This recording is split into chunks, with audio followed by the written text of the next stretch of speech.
activating higher order thinking, creating things, analyzing. I love the tickets coming out. Like, that's not the coolest thing in the world. And the claw, he made his own claw. So cool. So hopefully you made some notes in terms of, what did Kane do? That was science, that was engineering, that was technology, and that was math. Whether you made a mental note or a written note, either one is fine. Hold on to this, you'll need it shortly, because what Francis is going to take us through now is very interesting in the sense of you'll get a real flavor of what the science expectations are in terms of proficiency levels and advanced levels, and what the descriptors are that are associated with that. And we're going to ask you to actually work on and come together with some questions that you might think will tie in with some of the information that we have. So. Great. Thank you.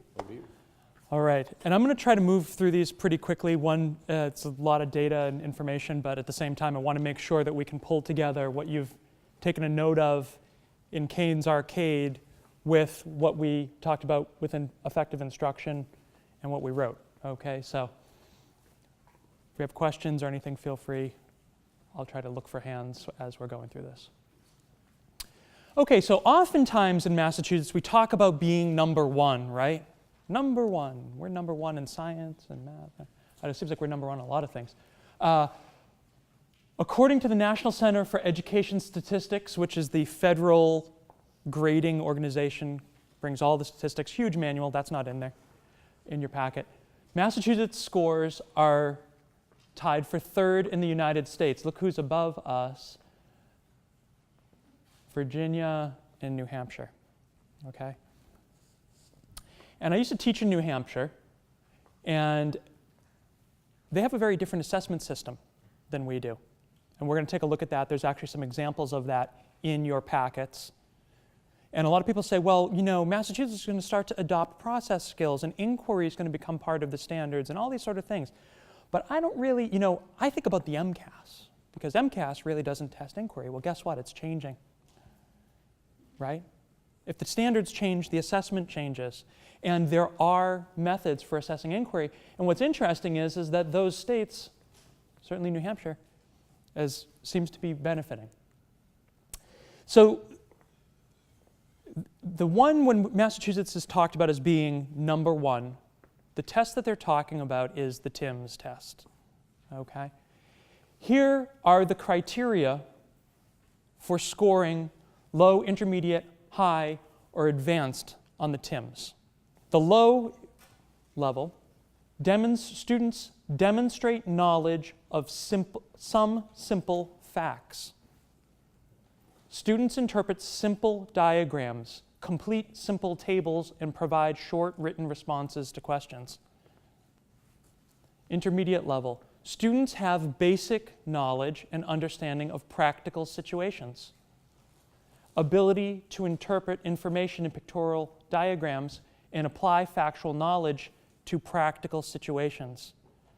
Think about those definitions of effective instruction. You might already be hearing some of the things that you were putting in there as model practical situations. That's the one that comes up a lot. I mean, it's a kind of a longer conversation, but I think the short answer to it is that oftentimes what we think is inquiry is not really inquiry, or what we think is science is not really science, because as you notice, we go up here. What's happening is we're climbing that Bloom's taxonomy, and the defining factor in advanced show some knowledge of the process of scientific inquiry, ability to interpret results in the context of a simple experiment. This is very important. Reason and draw conclusions from descriptions and diagrams, and evaluate and support an argument. And. So that tends to be the situation, because a lot of people will say, well, they understand the practical situations.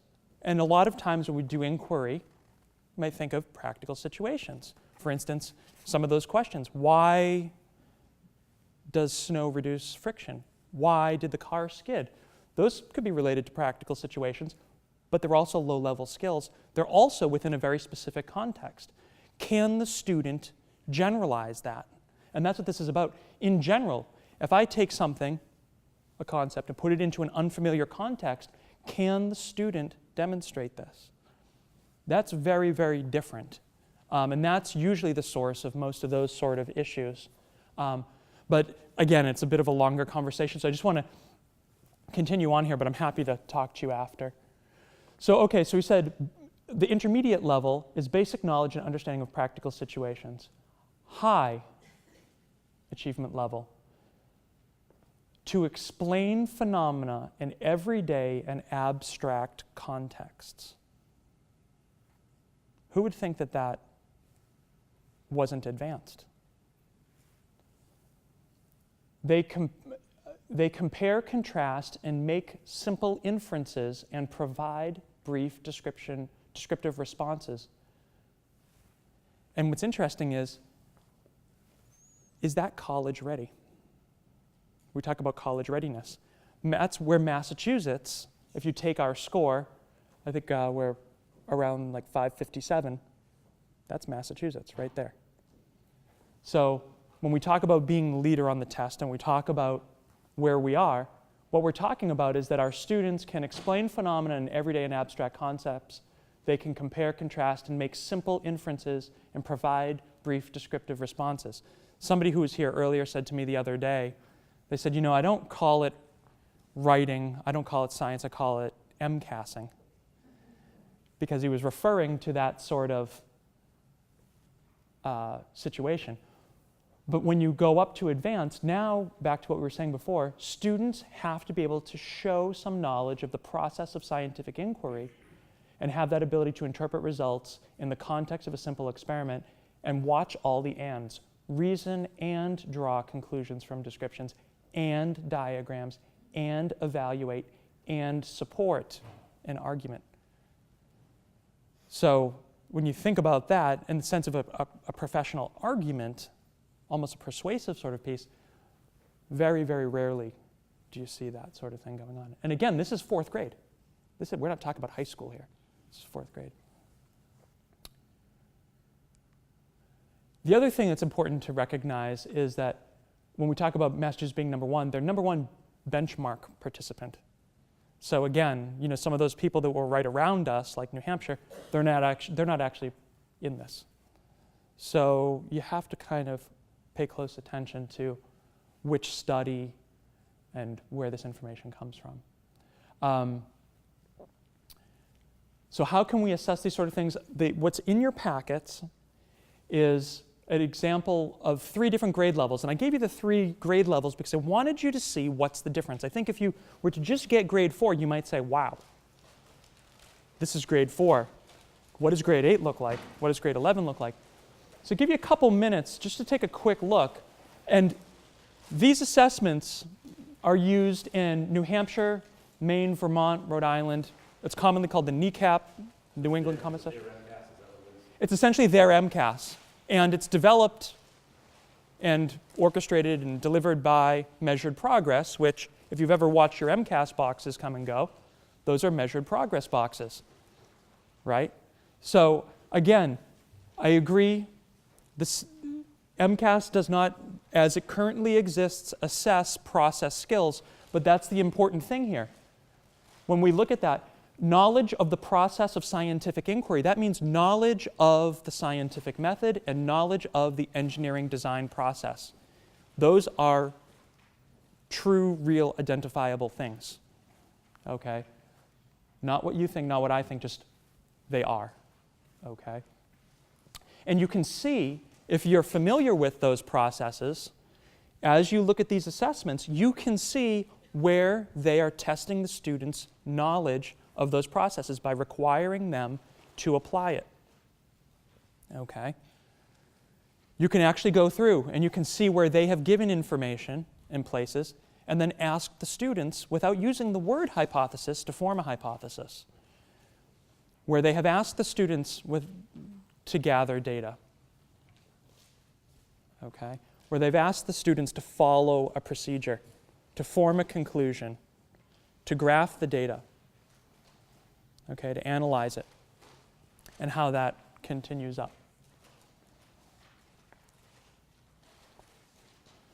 So I'll give you a couple minutes just to kind of scan through. You'll see that for 4th grade and 8th grade, there's two. There's an inquiry task booklet and then an inquiry answer booklet. The way this works, and this is at the lower levels there, they test inquiry by actually sending materials to the schools.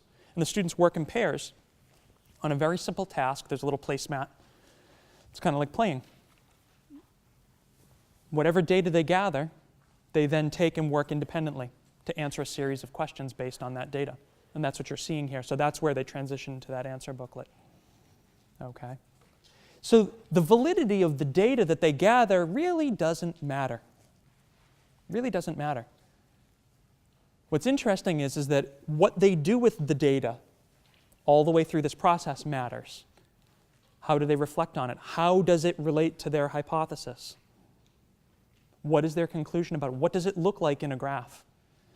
And what that's showing is, it's showing that, giving the students an opportunity to show those advanced skills, which I would agree our current tests do not necessarily do that. Occasionally on an open response, some kind of engineering activity. If you really go through the current mass curriculum frameworks, the science and engineering, specifically the scientific processes, are implied, but they're not standards. Engineering is more infused in the standards.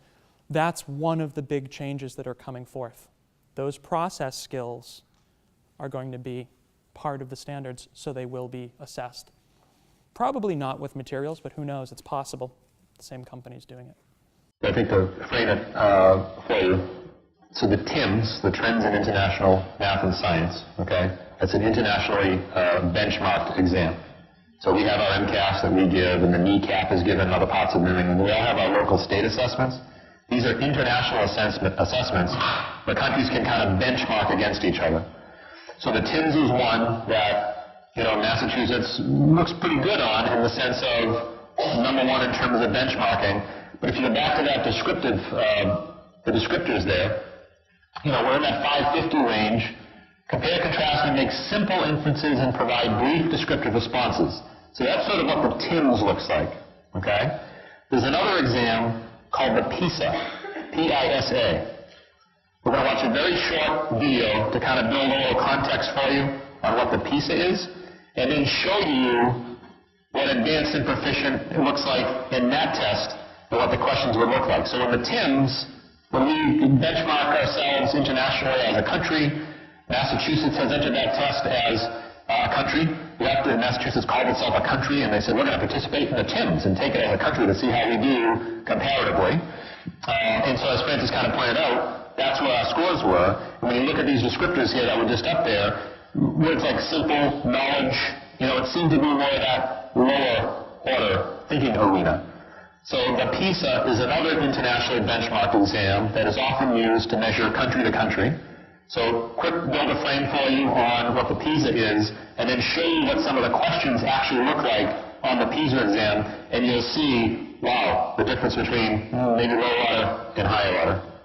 And the information that you have in your packets, we're actually going to post on stemsquared.org, so you can access all of it. But I'd encourage you to take these tests. You can get them. You can get the actual answers released. These are released items, okay? Just Google, right, what's on the front cover. See where your kids fall.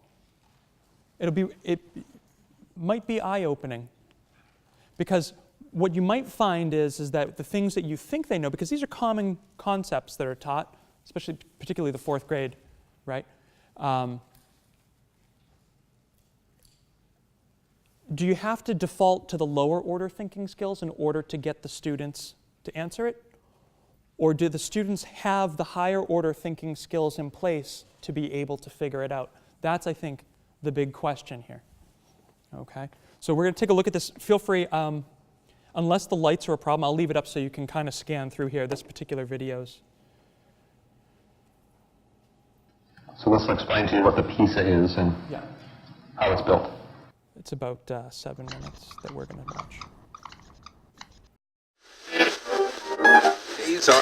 If you read or listen to news reports about education, you've probably noticed periodic surges of interest in which country students do best in reading or mathematics or science, and where your country fits into the grand scheme of things. You've probably also heard or read the word PISA in connection with some of these reports. What is PISA? PISA is an acronym that stands for the Program for International Student Assessment. It's the brainchild of the OECD. And what's the OECD? It's another acronym that stands for the Organization for Economic Cooperation and Development. The OECD brings together 34 countries with the aim of developing better policies for better lives.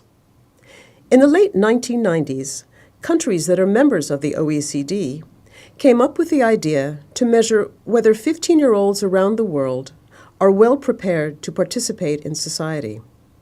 We chose 15-year-olds rather than 12 or 17-year-olds because most 15-year-olds are about to complete their compulsory education. Experts in the field of education from around the world work together to create a 2-hour test that focuses on core subjects like reading, mathematics, and science. Participating countries decided to administer this test every 3 years and to rotate the main focus of the test among the 3 core subjects. All very well, but testing students is nothing new. So what's so special about PISA? PISA surveys are designed to find out whether students can use what they have learned in school and apply that knowledge to real-life situations and problems. PISA is less interested in knowing whether students can repeat, like parrots, what they have been taught in class. Rather, the survey is designed to find out whether, for example, students can use the reading skills they have learned at school to make sense of the information they find in a book, a newspaper, on a government form, or in an instruction manual. But the point of PISA is not to tell each individual student how well he or she has mastered a set of skills. Instead, PISA results are analyzed and extrapolated to the national level. Picture one student sitting at a desk in a classroom somewhere, taking the PISA test. Now zoom out as though you're on the space shuttle, and you can see the entire country in which that student is sitting. That's what PISA does with its test results. PISA shows countries where they stand in relation to other countries and just by themselves, in how effectively they educate their children.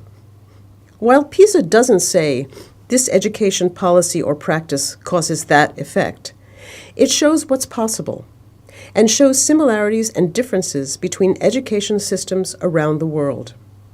That helps governments rethink their own policies and design new ones to improve their students' performance in school. It also helps governments, educators, and parents track their country's progress towards a more successful education system. In fact, many countries now set national goals and benchmarks based on PISA's international results. PISA considers an education system successful not only if its students achieve high scores on the PISA surveys, but also if all students from all backgrounds perform well on the tests, not just those who come from wealthier or more intellectual or more culturally sophisticated families. For example, a relatively large percentage of disadvantaged students in places like Hong Kong, Shanghai, Korea, and Finland achieve some of the highest scores in PISA. Analysts then look at the PISA test results, along with the responses to questionnaires that are given to students and school principals, and try to determine the main characteristics of these successful education systems. Are teachers in these systems paid more? Are classes generally larger or smaller? Do individual schools get to decide what their teachers teach? Or is the curriculum determined by a central government authority? Once a profile of a successful system emerges, it can be used as a model for others. So, what's the test like? Here are a couple of problems that students had to solve. The first one was part of the reading assessment. Students were shown a graph and an accompanying text that read, Figure 1 shows changing levels of Lake Chad in Saharan North Africa. Lake Chad disappeared completely in about 20,000 BC during the last ice age. In about 11,000 BC, it reappeared. Today, its level is about the same as it was in AD 1000. Students were asked, why has the author chosen to start the graph at this point? This was considered a rather difficult question. In fact, across OECD countries, only 37% of students answered it correctly. Those students showed an ability not only to read, but to think about what they read and draw some conclusions from it. They figured out that the reason the graph starts at around 11,000 BC is because that's when Lake Chad reappeared after having disappeared completely during the Ice Age. The second problem was part of the mathematics assessment. It sets a scene. In a pizza restaurant, you can get a basic pizza with 2 toppings, cheese and tomato. You can also make up your own pizza with extra toppings. You can choose from 4 different extra toppings: olives, ham, mushrooms, and salami. Ross wants to order a pizza with 2 different extra toppings. Students are then asked, how many different combinations can Ross choose from? Now, this is a problem we can all relate to. To answer the question, students had to show their ability to make connections. In this case, juggling several foodstuffs and realizing that the choices are not, in fact, infinite, much as the students might like them to be. This was also a relatively tough problem for students to solve. Just 49% of students could calculate that only 6 different variations were possible. So, when we take individual student scores in PISA and the responses to those questionnaires that we circulate with the test, and then zoom out to see a whole country, what kinds of things do we learn? Well, one thing we've learned is that girls do better in reading than boys in every country that participates in PISA.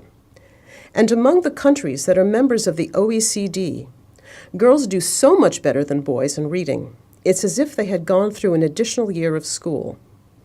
We also found out that boys generally do better than girls in mathematics, and that there's no real difference between boys and girls in how they do in science. We also found out that some school policies may not be very good for students. For example, early tracking of students, which means deciding that some students should go through an academic program while others should go through a vocational program, is not associated with better overall performance. Tracking is also related to greater inequalities between advantaged and disadvantaged students. Students are often tracked in the mistaken belief that not everyone can learn the same things, that only some children are gifted and can reach for the stars.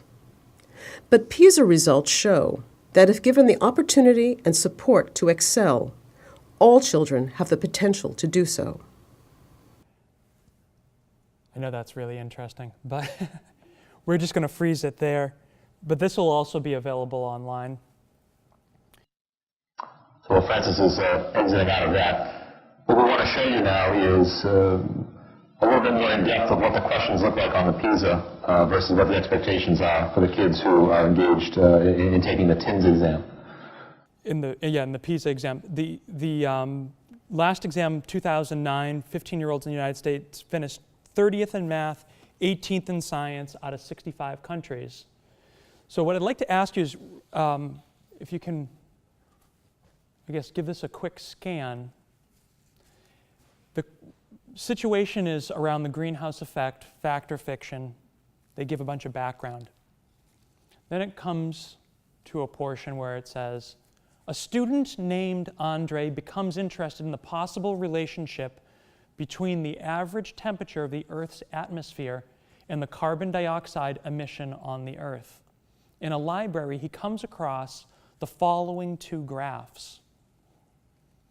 Andre concludes from these 2 graphs that it is certain that the increase in average temperature of the Earth's atmosphere is due to the increase in carbon dioxide. Okay? If you read this top section and go through here, you don't really need to know anything about the greenhouse effect, really. It's all given to you. And there's not even a lot of room for debate because they're taking a position. And when you look at these, you can see Andre concludes from the two graphs it's certain the increase in temperature because here you have carbon dioxide emission increasing, right? And what's happening over here? Over the same time period, the average temperature is increasing. So what sort of questions would you expect? Because there's no question here. What sort of a question would you expect them to ask based on this?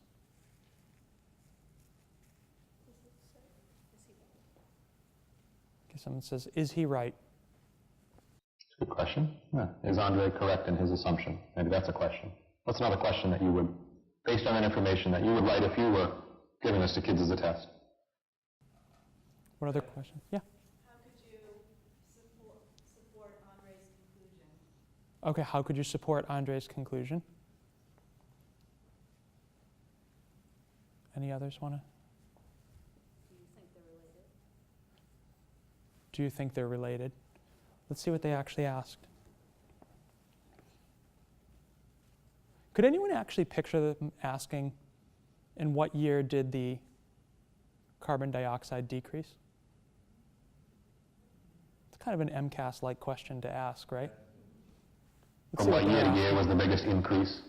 That could be a very MCAS-y kind of a question. Right. Let's see what they ask. Question number 1 they ask. Another student, Janine, disagrees with Andre's conclusion. She compares the two graphs and says that some parts of the graphs do not support his conclusion. Give an example of a part of the graph that does not support Andre's conclusion. Explain your answer.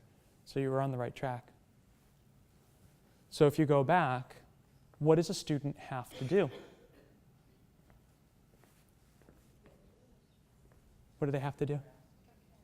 They're kind of comparing and contrasting here. What they have to do is they have to say, is there a case, where is the case that carbon dioxide decreases, yet temperature increases, right? So what they're doing is in the sense of a process, they're having to look at the conclusion that Andre has come to and look for holes in the evidence that they're using to support their claim. So that comes back to your question. Can your students do that? Can your students identify that question as a conclusion with a claim, a hypothesis and a claim, and come back to call them out on the data, that the data does not always support? And here's where. Question number 2, Andre persists in his conclusion that the average temperature rise of the Earth's atmosphere is caused by the increase in carbon dioxide emission. But Janine thinks that his conclusion is premature. She says, before accepting this conclusion, you must be sure that other factors that could influence the greenhouse effect are constant. Name one of the factors that Janine means. What would be a factor? Historical events, the Industrial Revolution. Okay, maybe historical events, but you'd have to tie that to something very specific. Well, how would you tie it to the graph? Because like in the 1930s, part of it, it spikes up on the average temperature and does the emissions go with it? Like looking at when emissions increased and when temperature increased, do they match? Could they be related to a different variable that's not? Okay, but remember the two variables they're talking about is carbon dioxide and temperature. So the Industrial Revolution, you'd have to say that that is somehow tied to something. Releasing more carbon dioxide. Right. So the thing is that does that change the relationship between carbon dioxide and temperature, though? I mean, you would have more. No, but this is interesting because this is the kind of dialogue that you'd be having in your class, right? So the thing is that the Industrial Revolution, sure, would increase more carbon dioxide, but it doesn't change the nature of the relationship between carbon dioxide and temperature, right? More carbon dioxide, higher temperatures. How about the amount of sunlight hitting the Earth? Could that have increased? Possibly. I think the major point, if you can go to the next slide, is you can see that question is not a very typical question. You know, here's what one student decided. Go, like I said, go find the holes in it, and you come up with what you think might be the answer. That's a very higher order thinking to engage in. If you look at question 2, Andre persists in his conclusion that the average temperature rise of the Earth's atmosphere is caused by the increase. But Janine thinks this conclusion is premature. She says before accepting this condition, you must be sure that other factors that could influence the greenhouse effect are constant. Name one of the factors that Jean means. That's a lot of thinking. Right? That's not just remembering knowledge back and forth. Right? There's higher order thinking that's involved in that. And I think that's really the point of that slide, is that when you think about that TIMSS exam, questions that were on there, or what the expectations are to be high on that exam, simple inferencing, to be high on this exam, you're looking at a much different level of thinking. And that sort of brings us into the next bit, is that, I guess before we get on to that, does this seem, how many of you have seen a science MCAS test? Okay. I mean, how many of you think this is above a science MCAS test? Yeah. I think question 2 is. Question 1. Could be, yeah. Question 1 is Graphing and, some. yeah. At 5th grade anyway, but question 2 is definitely higher. Yeah, and it depends on the year. Would throw a kid, I think. Another student, Gene, disagreed. Oh, whoa, wait a minute. I've never seen a question like that. Like, the answer may not be as difficult, but the way the question is even phrased, it's like, oh, wait a minute, I'm taking someone else's perspective here? I've not really done that before, you know? How do they choose who does these tests? Like, I always wonder when they say, like, when Massachusetts tested as its own country, like, who in Massachusetts? It's a random, like we've done the NAEP before up at our school. It's kind of a random selection. Before we go into those next slides, can you all stand for a moment?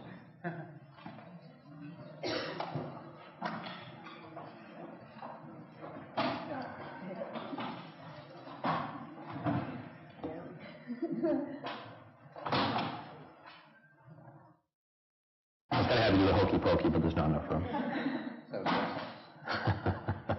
Find a partner. We're going to kind of go back to Kane for a minute and make these connections back to some higher order thinking. So we've shown you some international exams that are out there now that maybe one is a little more low order, one's a little more higher order. And we know that's that higher order world that we need to live in. What did you see in the Kane video? This is what I want you to talk to partner about. You wrote a few things down there. What did you see in the Kane video that was science, tech, engineering, math, and or a higher order thinking skill from the Kane video? So take 2 minutes on that, and we'll call you back and we'll ask you for some feedback. So 2 minutes, just find someone right next to you, or in front of you, or behind you. What was the science, technology, and engineering and math from Kane?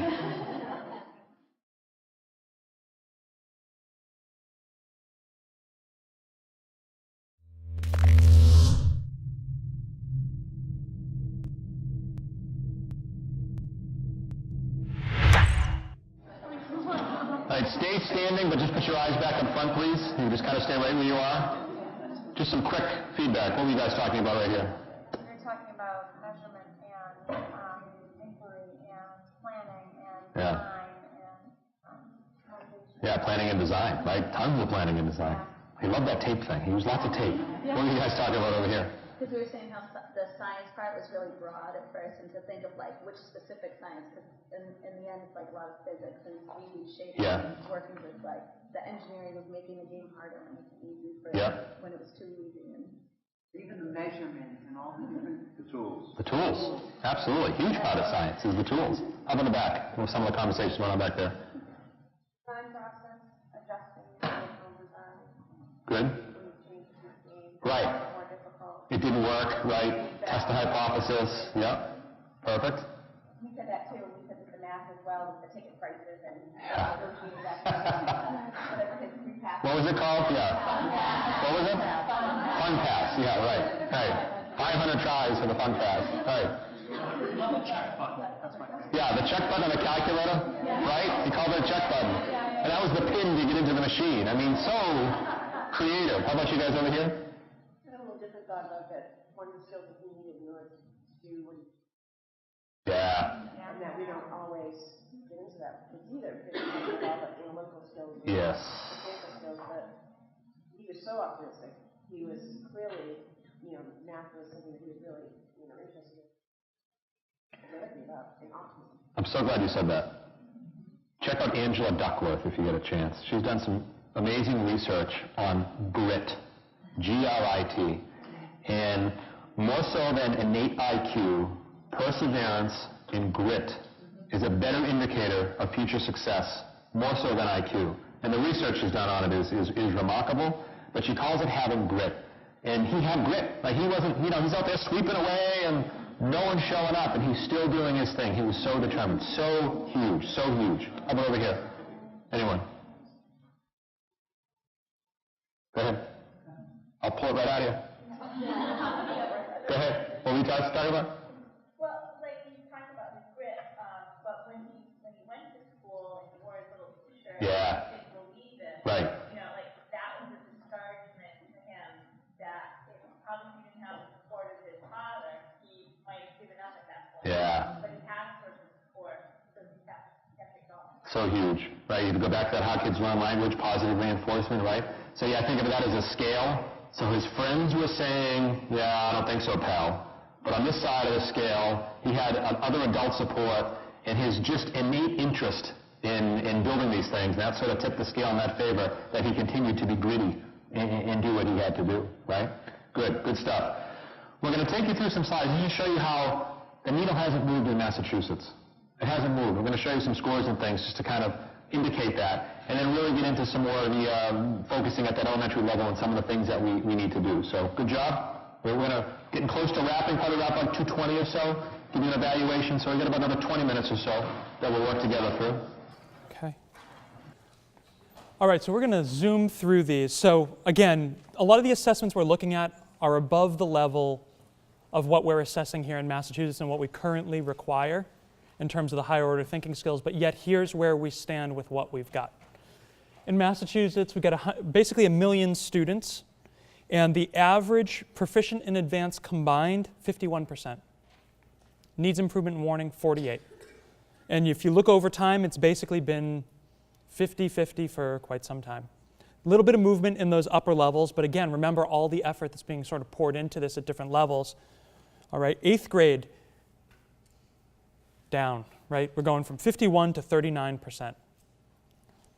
And one of the things is to look at the scale of a district. One of the things that's tough is, like we said, Boston has 6% of the students in Massachusetts. So when you look at the state average as being 51%, in Boston, proficiency advanced combined is 20%. And 79, this little rounding thing going on here. 8th grade, 13%. 86% needs improvement warning.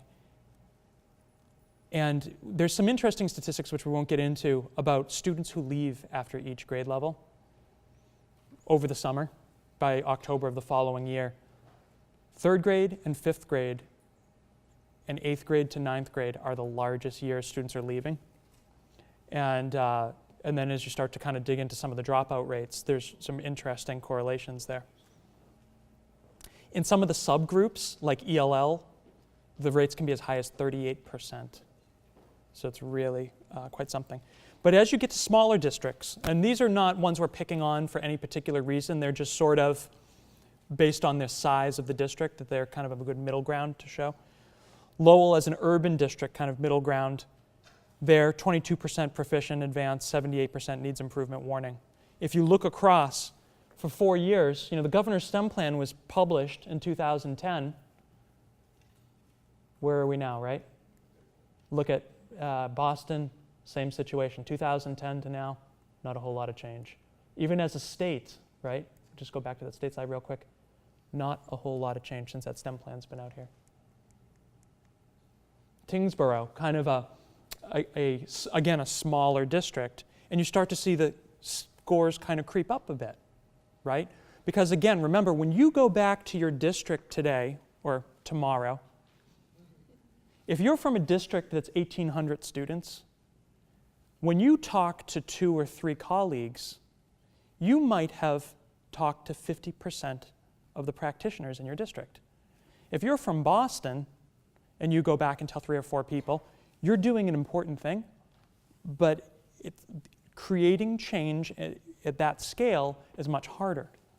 And it takes very tight communication, which is, again, hard. It frustrates me that sometimes you talk to the state and different people, and we say, hey, how are you getting in touch with teachers? And they say, well, we're kind of not. We don't really know how to do that. And it's kind of funny in an information where you can hit constant contact and You guys probably all got emails about this event, right? How many emails do you get from the state typically? Probably not a whole lot. So that's the thing. They go to higher level people that then have to get it done, and they're busy folks, so things fall apart. This was in the news a lot. Pioneer STEM Charter School was in the news a lot last year. Start to hear a lot about STEM charter schools. Are STEM charter schools really that much better? Not really. And especially when you look at the student size. Trying to find the smallest student, that's in the whole school. Okay? So there's not a magic bullet that anybody's really demonstrating here. Okay? So that brings us to this question. And before, go ahead and key in on the question. The question is, what is science? Okay. What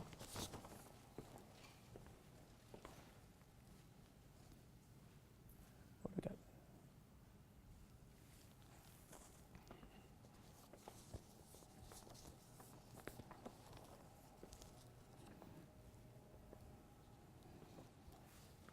Just while we're waiting for the last couple people to key in there,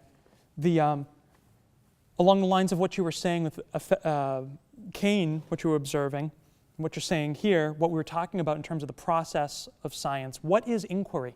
That's one of the big things you got to figure out here, because a lot of people see inquiry differently. Down here, defining what we talked about earlier, defining effective practices. Some folks wrote student engagement is effective STEM instruction, including higher order thinking, not just content-based, but actual thinking, hands-on activities with students collaborating.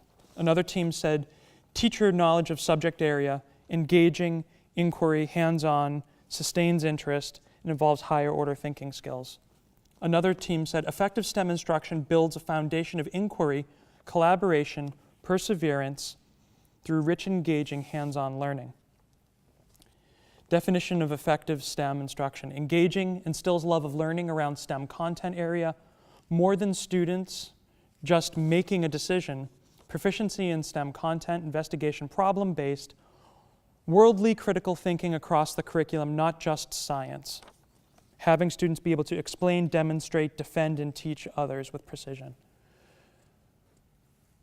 You can see, we're kind of all in the same room. And we all kind of, like, if we start putting up pictures, we could probably start to agree a lot of times. But yet, there's some foundational differences too. And I just lost my clicker. I do that. You should see how many markers I bring home from school. So what is science? Do we agree here? Let's see. Oh, interesting. We don't all agree, and we're certainly divided. Let's see here. Divided between D and E. Science itself is knowledge from experimentation. But science has a process. It's a process discipline. And so the process requires starting with a question. So you have to ask a question. But the question in itself is not enough. Okay? So depending on how you define science, you can get a lot of different outcomes, right? If you just ask a question, if you're asking a question, now you're into the process. What is the rest of the process? Let's throw this up there. What is engineering? So again, if you can weigh in here. By the way, these are things we're going to build on in future sessions. So we're going to actually get into what the scientific process is, actually using it and looking at how you build that into lesson plans and things like that. But we're talking about effective instruction. We're talking about ways that students are being assessed. But how do we get all on the same page with what science inquiry is in the process and what is engineering inquiry and what's the process? All right, we've got 26 folks in. Give it another minute or two. 28, 29. I tried to make this one tough on you because I took sort of the frequently given answers. So, all right. If you're not in, I'm closing out in like 2 seconds. All right, here we go. What is engineering? Oh, you guys are good. Using science to solve a problem. Using your knowledge of science to solve a problem. That's exactly it. A lot of times people say using technology. Well, you know, technology is the product of engineering, right? Technology is what solved the problem. It's not the engineering itself. Planning a challenge is part of the process, but it's not enough. Designing, part of the process, not enough. Even a descriptor for the process. Building, again, maybe part of the process, but not enough. So thinking about STEM as a cycle is important. Science is knowledge, it's answering unanswered questions, or verifying questions, or it's using an experiment to test a hypothesis, to answer a question. That produces knowledge from experimentation, which is used by engineers, right? That scientific knowledge is used by an engineer to solve a problem, and that results in a technology, which then helps deeper questions, deeper investigations, future further science, right? Where does math play a role? What is it? Through everything. Yeah, you need it for all those things. Yeah, you need it for all those things. Apply all those formulas and methods. Math is the language of capturing and communicating the data from the experiments or from testing the prototypes and analyzing it. So when you remove math, you remove your tools for communication, for capturing, for quantifying, we say sometimes. All right, it should be in the center there. We got to fix that diagram. And then when you think about time on learning, this has come up, right?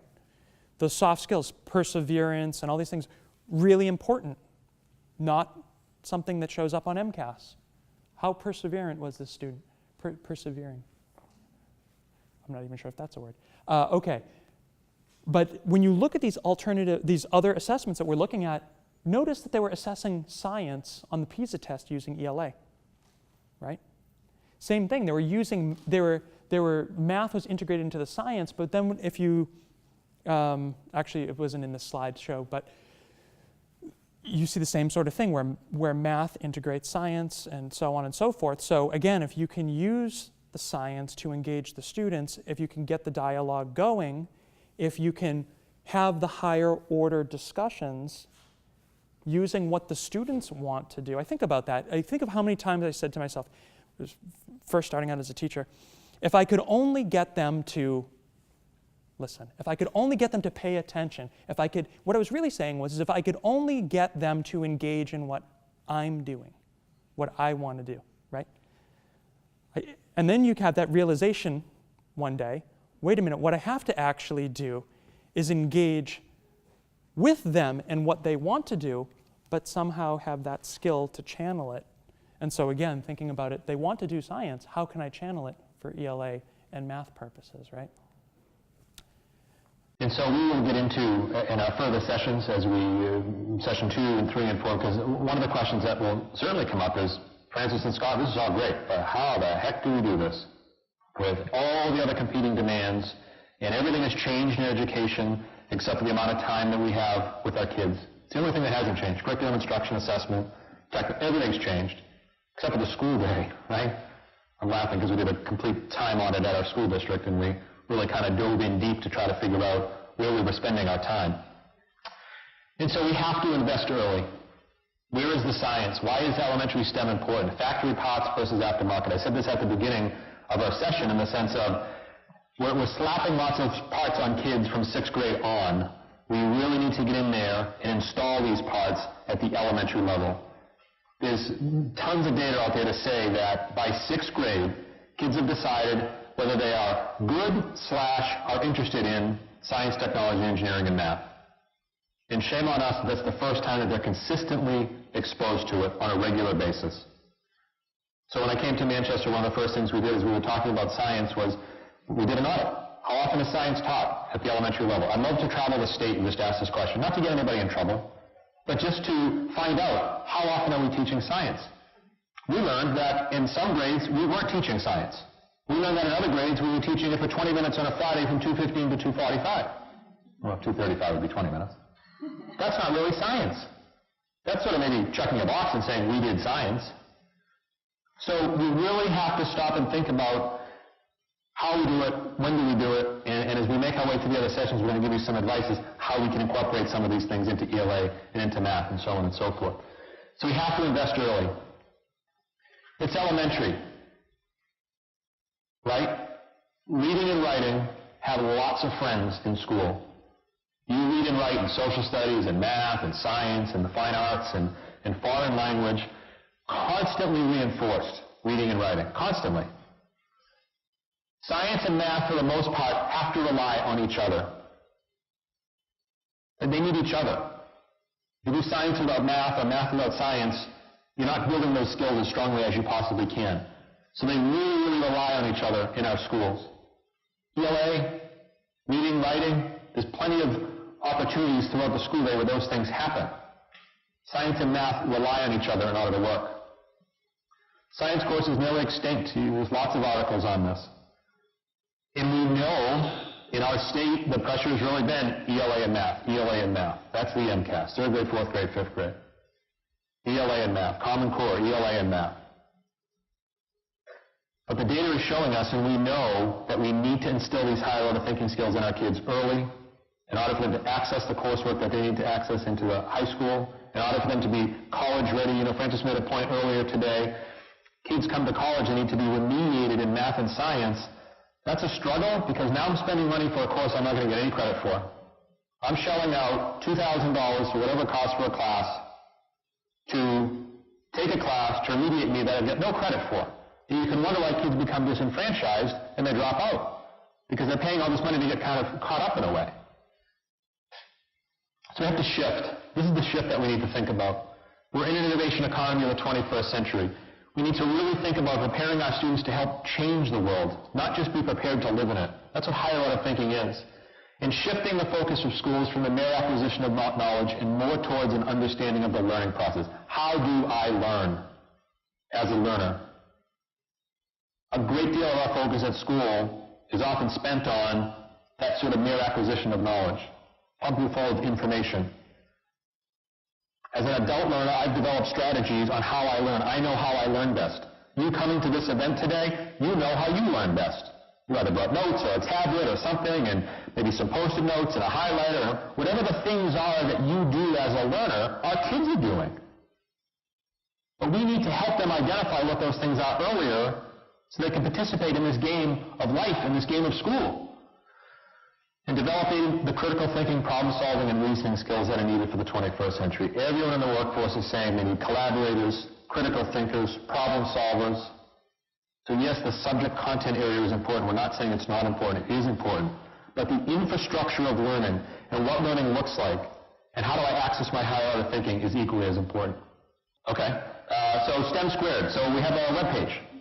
It's on its way. It's a little bit under construction. This is all brand new stuff. This is pretty exciting. Real exciting stuff. As I said, you're at the ground floor of something that's very, very exciting. So we have a website. This is going to be the home page when it is up. As Francis has said, a lot of the resources that we'll have will be on there.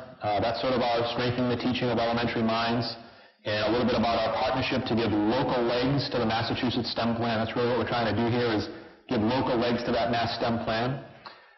So this will kind of grow, and our goal is to get more and more people involved in STEM Squared and affect change as best we can in our elementary classrooms. We've seen the proof. We know the data shows that this is what we need to do. So this is coming. Follow us on Twitter, at STEM Squared, and then also Facebook.com/STEM Squared as well. So we're really trying to develop a social media behind this whole endeavor as well. Thank you all for taking time out of your day. And you'll get emails on the next